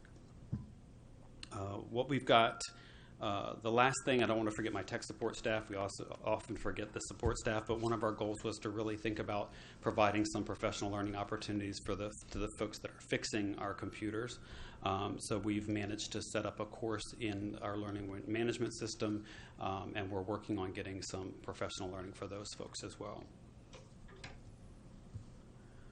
Online resources, I already mentioned we fully implemented Canvas. We also work with Lori Wall and the Teaching and Learning team, did a pilot of a new LMS that's specifically targeted at our younger kids. They did that at the preschool level as a pilot last year. It's fully implemented this year. And then the digital toolbox, I've talked to you about that a couple times. Just to remind you, there's actually 2 of them, one for elementary, one for secondary. It's a single website full of resources for teachers around educational technology. Billy and her team of ITCs curate these. There are lessons, there are tutorial videos on how to use it, there are exemplar videos. We've expanded that a great deal this year, and we're also working on adding to that a formal app approval process, because one of the things we really feel like we need to get a handle on is what apps are teachers using, and is there a vetting process? Is anybody looking at what are the student data privacy? What does the privacy policy look like? So that's just some of the work we're doing around online resources this year. And I'm going to close it out with probably the most important slide, the safety and security. Mr. Wright, Dr. Parker have spoken about a lot of the systems that we have. Oh, I'm sorry, I missed an entire slide. I promised Dr. Parker 10 slides in 10 minutes. I was just trying to get one of the slides out of the way. Data-informed decision making. So we've done a lot of work around how we can be smarter about using data. There's tons of data available to us. Making sure that the people who need the data have access to it, understand how to use it, with the ultimate goal of improving student outcomes through the use of data. We implemented a new help desk tool. It's called Freshworks. It's really going to help my team to do some analytics around how we're providing services, how are we doing, what's our response time, how long, for example, does it take us to fix the average computer, how long is a teacher's laptop down. So that's big work for us. In this year, we're working on a technology services dashboard around that whole system that's going to really allow us to publicly state this is our network utilization, this is our uptime, to report out about how we're doing as a team. Our Synergy team is always working, and they are excited to be working on bringing some new dashboards around attendance and chronic absenteeism. We have a lot of reports in that area, but an actual live dashboard that's going to be much easier for our central office and school-based staff to use.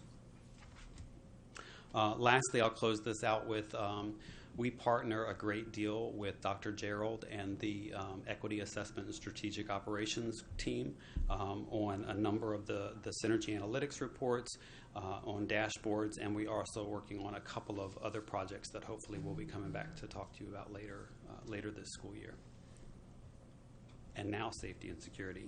So we talked a little bit about the systems that we're using.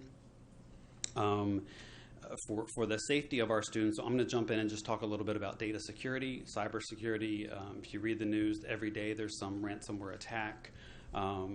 Folks are hitting, school districts and municipalities used to be like nobody really targeted us, but since the pandemic started, that's been kind of a new focus of some of this cyber activity.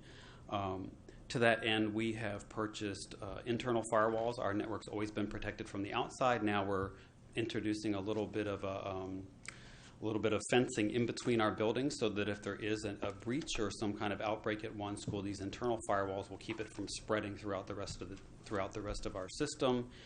It's going to be very beneficial for us as we work on our defense in depth strategy for cybersecurity. We also upgraded our endpoints on our Windows-based computers. Used to call it antivirus, now they call it endpoint protection because it does more than antivirus. Keeps you safe from phishing, keeps you safe from malware and viruses. We've upgraded to a system called CrowdStrike, where we're getting some managed services from the vendor. They're helping us monitor our computers, and it gives us a much faster response time when a threat is detected. And then lastly, I'm going to close it out. We've been, Mary Lou would be proud, I'm sorry she's not here to see this, but they started working on this project before I started here 13 years ago, and that is all of our infrastructure systems, your public address systems, your clocks and bells, and your fire and intrusion systems. We've slowly been chipping away and upgrading those, and based on our current projections, we will finish that work in FY24. And wrapped up in some of that is the security cameras. Getting, as you talk about incidents in schools, we've really come a long way, and we've still got some work to do, but in buying better cameras so that when something happens, you have better coverage, and when you have a picture that the police can actually use. So we're very excited that work is going to wrap up in FY24. And I'd like to acknowledge William Chambers. He's the coordinator in that area that does all of that work for us, and has a fantastic plan and very well organized, and we're just really happy with the progress. So I think I went over my 10 minutes. I apologize for that. But I'd be happy to answer any questions you might have about our tech plan or anything else. Thank you, Mr. Jenkins. Any questions from the board at this time? All right, thank you, Mr. Jenkins. We'll proceed on to item 5.03, which is our capital improvement plan budget. Yeah, Mr. Chairman, Mr. Sorensen will provide that report. As we know, we had a work session earlier today, but for public input, for public information, he's going to just summarize some of that information. Indeed. Thanks, Dr. Parker. Again, Mr. Chair, thanks for the opportunity to present the CIP. So I'm going to go through about 5 or 6 slides with you guys tonight on the CIP. Just an overview of the plan, talk about a couple of our recent CIPs, and then have a summary of the 23 to 27 CIP, and talk about our next steps. So this slide has the FY21 through 25 CIP and the 22 through 26 CIP. So in 21 through 25, you all approved that in October 2019. City Council approved it about a year later in October of 2020. And that CIP gave us some funds to work on the HVAC project at Kiln Creek Phase 1, which is pretty much complete. We're doing some testing now, and the HVAC replacement in our telecommunications facility. It also, in the roofing area, gave us money for Rich Neck and McIntosh roofing projects. You see the slide says to be rebid. Rich Neck came in, the bids came in over budget, and McIntosh we did not receive any bids. We think it's because contractors had questions if they could actually get the material to replace our roof from McIntosh. And then we received money for school bus replacement. We have ordered 31 buses, and we hope to have those in. They're scheduled to be in November. 22 through 26, again, you all approved that in October of 2020. City Council approved that just last week. So we're going to use those funds to really supplement our CIP and to offset some escalating construction costs. So I just mentioned Rich Neck came in over bid. Roofing projects are up about 30%. In the HVAC area, we had those prices are up. At one point, we were estimating about $48 per square foot, and they're up over $60 a square foot. So huge increases in these areas of our CIP, and we really would like some room in our budget to address those. We think the trend is going to continue. We know there are labor shortages. We know there are supply shortages, and we believe there's going to be a lot of competition out for folks to do work with all of the CARES Act money that's gone to school divisions and to local government. And then so finally that brings us to the 23 through 27 CIP that we're going to bring back to you guys again next month for your approval, and then we'll go to City Council for approval in the winter of 21 and 22. So let's talk about the 23 through 27 CIP. This slide, the left column has the name of the project, and then you see 5 years going from left to right across the page. FY 23 through 27, that is the 5 years of the plan. And the total column on the right, far right, would be the amount for all 5 years. So we are asking you guys next month to approve a 5-year plan. We would like City Council to also approve the 5-year plan, but we realize that City Council can only appropriate the first year of that plan, FY 23. So working through this slide, the top third of it we call capital maintenance. You see HVAC replacements, roof replacements, and paving. So through the 5 years, we have 6 HVAC projects, we have 9 roofing projects, and 7 paving projects. In the first year, we are asking for $12.5 million, and over the 5-year time period, $50.2 million. Continuing to move down the page under the renovation and replacement area, Learning College replacement, we're asking for $3.6 million over the 5 years. You can see $3 million in FY25 and $600,000 in FY26. So I'm going to slow down a little bit and talk about Warwick and Denby renovations. Those are 2 huge projects we're really excited to talk about tonight. So let's talk about Warwick. Warwick was built in 1968. Denby was built in 1965. So at Warwick, the HVAC has exceeded the 15-year life cycle, and the roof has exceeded the 20-year life cycle. So to replace those 2 projects alone is about $19 million. Denby, again, was built in 1965. Its HVAC has also exceeded the 15-year life cycle, and the roof is nearing the life cycle of 20 years. So both those systems need to be replaced. Warwick's $19 million, Denby $17 million. So we didn't want to come to you with such large investments for just the HVAC and roof to replace roofs in older buildings. We wanted to come to you with a holistic approach to not only replace the HVAC and roofing systems, but also supplement those replacements with the replacements of other systems like technology, safety, electric, and plumbing. Possibly look at updating instructional spaces, updating the exterior facades of those buildings, and maybe even expanding the footprint of those buildings. So we don't ask you for funding to do all those things, but we want to do some of those things to really make those buildings last longer. It'll extend their life, and also transform that space for our students and our staff for instructional purposes. So we're really excited about those projects. You can see by this slide, we're asking for $2.8 million in 23 for Warwick to do the design, $50 million in 24 for a total project of $52.8 million. And then the Denby project is $2.8 in 26 and $48 million in 27 for a total project of $50.8 million. So for all of our buildings, the capital maintenance and the renovation replacement, over 5 years, we're asking for $157.4 million. Bus replacements, the next to the last line, we're asking for $14.7 million over the 5-year period. We have a great bus replacement cycle. We want to keep that going, and so we're asking for these funds to continue going through that. So the total 5-year CIP is $172.1 million. The first year, which is what we would seek the appropriation from the city, is $18.2 million. I do want to point out that Huntington, I know everybody's excited about Huntington. Huntington is not included in our CIP. It is included in the city's CIP. They have $40 million beginning funding in FY23. So you will not see it in ours, but it is in the cities. That project is funded on their side.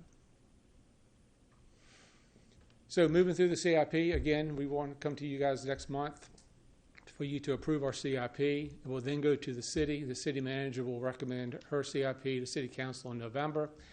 And then moving through November, the City Council will hold a work session, and sometime between December of 21 and January 22, City Council, once they get the information they need through work sessions, they will adopt the CIP. So that concludes my presentation. So, thank you. Mr. Sorensen. Any questions from the board? All right. Thank you. This is, for us, a repeat of what we heard in the work session, so we got our questions in then. All right. So next on our agenda is 5.04, the membership report, then 5.05, construction report.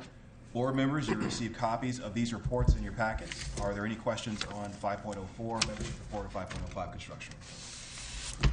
All right, hearing no questions, then we are on to item 5.06, which is comments by the superintendent. Dr. Parker. Thank you, Mr. Chairman. This evening, I'd like to just report out on a few items. Newport News Public Schools is again partnering with the Health Hero organization to provide free flu vaccinations. Yes, flu is still a thing, and we still should continue to get flu vaccinations for safe school purposes and our own personal safety. So they're offering that to all students in kindergarten through 12th grade with signed parental consent. Health Hero will conduct on-site flu shot clinics in each school October 4th through 7th. Parental consent forms for the free flu clinic were distributed to all students in early September, and they are available on our website if parents did not receive that information. Families are encouraged to review the information and register their students. Contact your school nurse or visit our website for more information. As a reminder, our Child Nutrition Services Department is offering free meals to go for all virtual students Monday through Friday from 1 p.m. to 1:30 p.m. at all elementary schools. Families may drive up and receive a free breakfast and lunch for each student. And finally, I want to remind all families about back-to-school nights. Virtual high school back-to-school night, will be held on Tuesday, September 28th. Virtual middle school back-to-school night will be held on Thursday, September 30th, and elementary back-to-school nights will be held the week of October 7th through the 14th. Your child's school will contact you with more information about times. Thank you. So that concludes my comments for this evening, Mr. Chairman. All right, thank you. Then we'll move on to item 6, which is another opportunity to hear from the public. I'll ask Madam Clerk at this time, do we have any cards? All right, well then there being no cards, then we will move on to matters by the school board. And Ms. Patterson, you are up first. So as far as SAGE updates, it is my understanding that the recruitment process is still happening for the SAGE members coming from all the high schools.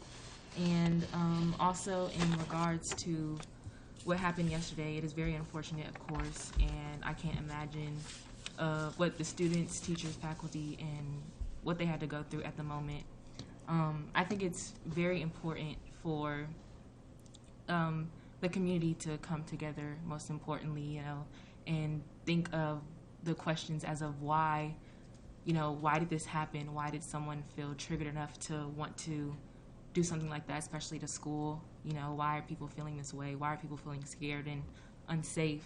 I've heard, several comments of students feeling unsafe now in schools, and of course, no one has all the answers to anything, of course. And moving forward, it is still definitely important, I think, for everyone to come together, first responders, faculty, students, families, and everything like that, especially the students as well, and just figure out why people may be feeling this way and how to just make everyone feel more safe in regards and stuff like that. And once again, prayers and condolences go out to those who are affected by it.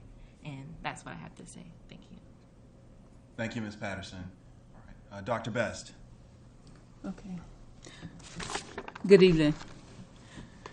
I was asked by the chair to make some comments as a representative of the Southeast community and in regards to the situation that happened on yesterday.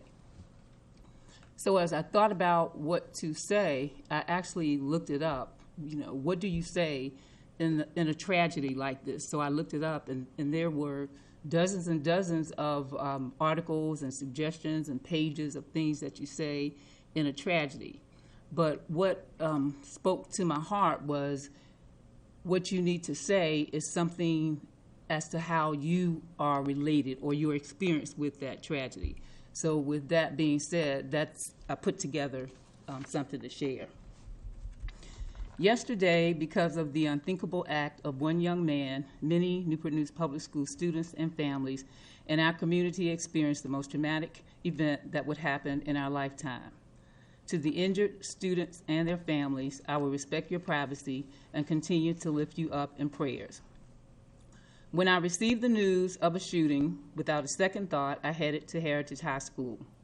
Upon arrival, my immediate attention was drawn to a student in the throes of a full-blown panic attack.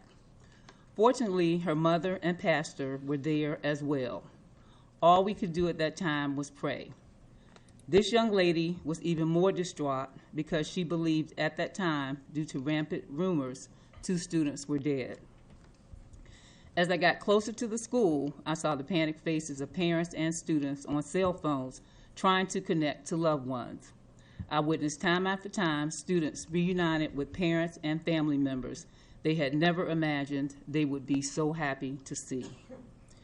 I was updated by Dr. Parker and Chief Drew regarding where we were at this point in this unfortunate incident and what the plan was to move forward. What really broke my heart was seeing and assisting our Huntington Middle School students to the tennis courts as they were evacuated. Several of them were distraught and crying and just wanted their parents. I tried to offer comfort as best I could and was able to reach the parents of a few students that did not have cell phones. Their presence brought home for me the dire need for them to be back in their own building and how much harder we must work as a school board, city council, and community to give them and every student in Newport News Public Schools what they deserve, a safe and a quality education. Yesterday, I witnessed love and compassion extended well beyond blood. I saw people from all over the city and beyond city lines asking, what can I do to help? As a school division, as a community, we must come together to prevent a tragedy such as this from ever happening again. Yes, this tragic event happened in a school, but the thoughts, motives, and mindset began well before that. I am in no way impugning the perpetrator's family because I know absolutely nothing about them. I am talking about our communities and not just the Southeast community and what used to be our village, because we need you. Our children need you. Indeed, we are our brother's keepers. You can move out of my neighborhood, but what happens in my neighborhood will definitely impact yours. Our children need all of us caring and pouring into them. They need to know we believe in them, have high expectations, will provide for them what they need to work towards the desires of their hearts. This is what the future is all about. Parents and students, reach out to the staff, community, religious, and civic organizations that provide services to help you navigate this event. Tell us what it is you need. Staff, parents, and students, do not suffer alone or in silence. Let someone know you need help navigating these uncharted waters. While we definitely will move forward, we will not forget this day. We will not be defeated, nor allow Heritage High School to be defined by this event. We are bigger than that, and we are better than that. Thank you. Thank you, Dr. Best. All right, Mr. Ely. Thank you. I just want to take this time to thank you, Dr. Beth, for that amazing statement you just said. Yesterday was definitely hard day for all of us. My prayers go out to the families that were involved in a horrific accident that happened yesterday at Heritage High School. My prayers also go out to the staff and community of Newport News. What I witnessed yesterday was one of the most horrifying experiences of my life. Coming up to a school, seeing kids crying, seeing teachers crying, seeing the community upset. I understand that education is one of our main goals in Newport News, but safety is my first priority. The issues that happened yesterday is just not a school issue. It's a community issue. We as leaders must partner with our city officials and community grassroots organizations to continue to support the children throughout the city. We also need to increase the number of mental health counselors throughout our schools as well as in our community centers. While talking with local youth and parents over the last 2 days, they had a lot in common. They said, Mr. Ely, there's nothing for our youth to do. So what do they do as parents, as kids? A lot of them turn to the streets. They brought up to me as they was growing up, there was a lot of activities in the community centers. There was Little League football. There was Little League basketball. There was soccer. There was dance. There was drama. There was music. And they said, Mr. Ely, if you walk in our community centers now, you see no activities going on. So it leads our children to alternate activities in their community. And some of those activities go to being involved in gangs, something that we must not have in our community. Even though we're in a crisis moment in the city, we need to start partnering more with our community grassroots organizations. We need to come together to see what we can do, not as a school division, not just the city with recreation, but with our local churches as well. We are at a time that we must do what's safe to make sure our kids are safe. I feel with more frequent checks in our schools, mandatory metal detector checks for our kids, more mental health counselors, strong partnership with our grassroots organizations, we can get through this. I want to assure all the citizens of Newport News, me personally, I'm going to make sure that we continue to make sure your children are safe. Our board is a great board. We're a strong board, and we value the safety of all children of Newport News. I also like to thank Chief Drew and his staff yesterday. They did an amazing job. Also like to thank our Chief of Dream Partners, Lee Reveland. She came up, stepped up, and was in action. Also our Sheriff Department, Gabe Morgan. They were amazing. And as well as our local and state other officials that came to the support and aid of the community. As well as we had a lot of grassroots organizations out there assisting and making sure kids were comfort, teachers were comfort, parents were comfort, and we got through this as a community. And the last group of people I like to thank is our heroes, the staff of Heritage High School. They made sure our children got out safely. They made sure our children were safe mentally as well. So I'd like to thank Heritage High School, the staff of Heritage High School, Dr. Parker and his staff. We got through it as a community, and we will continue to get through it. And Newport News, I love you, we love you, and we will get through this. Thank you. Thank you, Mr. Ely. Mr. Hunter. Oh, thank you, Mr. Chairman. I think the two have basically expressed all I need to say today, but I do want to give a thanks to Chief Drew, his staff, Dr. Parker, and all of his staff, the Heritage and the Huntington staff there, and the Chief of Dreams. And again, we must pull together as a community. Newport News proud. Newport News strong. Thank you. Thank you, Mr. Hunter. All right, Mr. Harris. Thank you, Mr. Chairman. I think I will keep this short. My prayers go out to everyone that was affected by the incident yesterday. Thank you to the police department, city staff, Dr. Parker, your leadership team and staff, the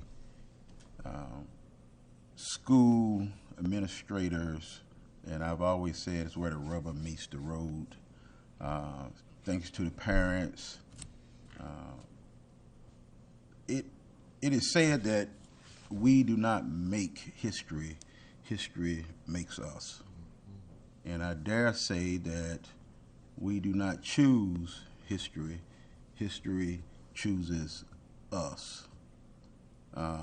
So when history chooses us again, let it be for the elimination of barriers seen and unseen, generational barriers seen and unseen. So young individuals like that have an opportunity to succeed. When history chooses us again, let it be for the manifestation of a higher calling and education, and for the safety of all of our children in the Newport News public school system. So when history tells her story again, let it be for the statement of every child in Newport News met their full and God-given potential. Thank you, Mr. Chairman. Thank you, Mr. Harris. All right, Ms. Amon. Okay, thank you, Chairman Brown. And I don't think I could say it better than Dr. Best and Mr. Ely have said it. And but I would want to also offer thanks to the Newport News Police, first responders, Sheriff's Department. I think they did an exceptional job yesterday, as did the staff and teachers at Huntington. And as a parent, was following everything very closely. And please know that everyone who was physically, emotionally hurt in the incident, please know that you guys you're all in my and my family's prayers. And I absolutely believe that we will, when we have the information from everything that's been looked at, I know this board and Dr. Parker and his team will take time to look at everything and make the best decision we can as far as any changes or improvements in communication and procedures, so that should anything like this ever happen again, we're even better positioned. And Lord willing, it won't. But I've just been really impressed and impacted by how the community has come together. So my thoughts and prayers are with everybody. Thank you, Ms. Amon. All right, Madam Vice Chair. Just to add to what's been so eloquently said here, I think the eloquence comes from the heartfelt response from yesterday. It's nothing that any of us want to experience.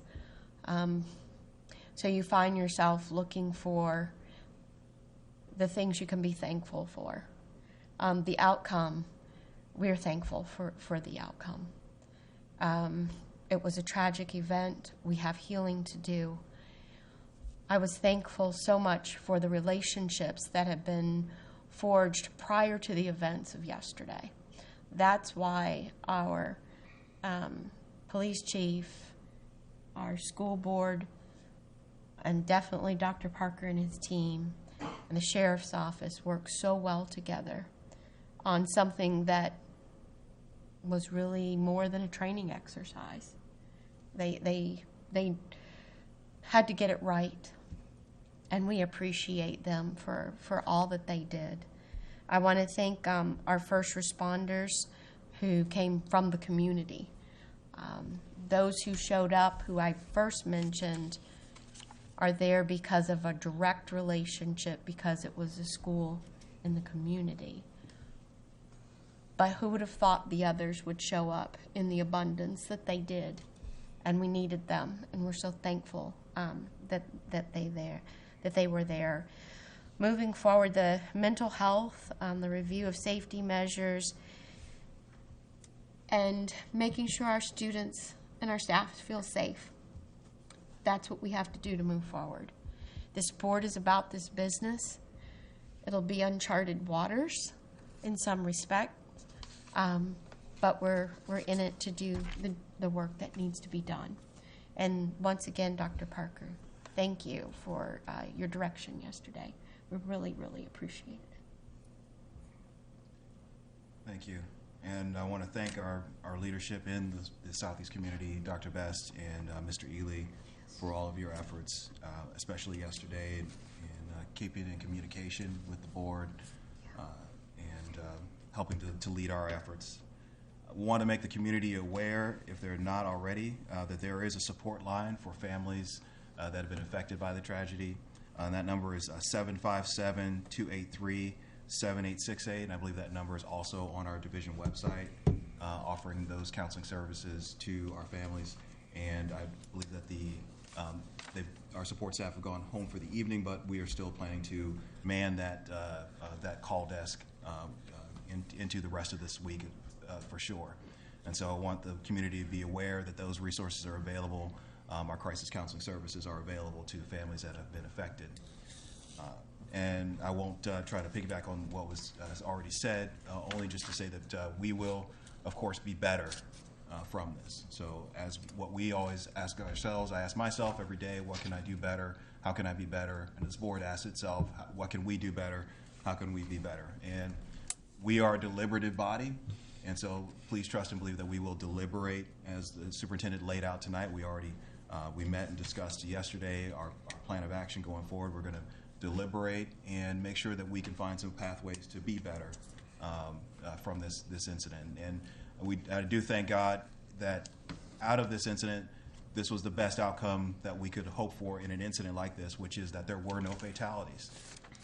No one lost their life. So although it's going to be painful and it's going to be hard for the students who were in the families who were affected, there is a path forward because there is still life left to live. And so I don't think that goes without saying, and it shouldn't be overlooked, that in this tragedy, no one lost their life. And I think that is a testament to our administration, to the drills that we do, to the adherence of security protocols that we do have, and that what I heard in terms of reports so far is that everyone knew what to do. So it was terrible what happened, but in the instance, everyone knew what to do in terms of following our protocols. And as a result, no one lost their life. So I don't want that to be left unsaid. And as I said already, we will be better, and we will see you all again very soon.